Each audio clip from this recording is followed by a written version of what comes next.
Who can say where the road goes, where the day flows?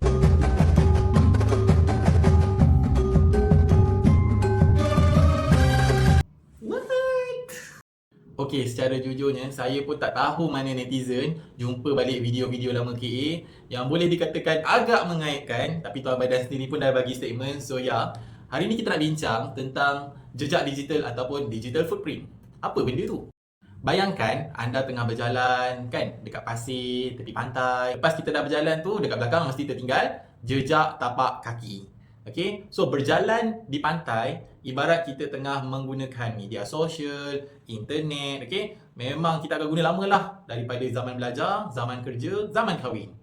Basically nak senang cakap, apa yang anda post, komen hari ni mungkin boleh dilihat semula 10-20 tahun akan datang. Kita pun tak tahu apa akan jadi dengan media sosial kan.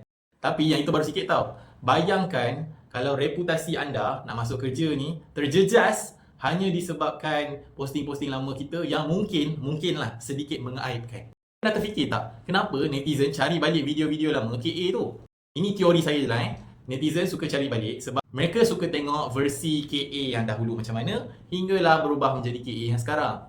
Kadang-kadang benda ni memang seronok dan menghiburkan, tapi benda ni boleh memalukan tuan badan tau.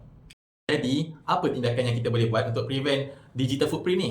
Yang pertama, kalau anda memang ada banyak video yang anda selalu post setiap hari, dah bolehlah cari masa untuk kita declutter ataupun padam video-video ataupun gambar lama yang mungkin boleh mengaibkan diri sendiri. Yang kedua ini, yang paling mustahak, iaitu fikir dahulu sebelum post.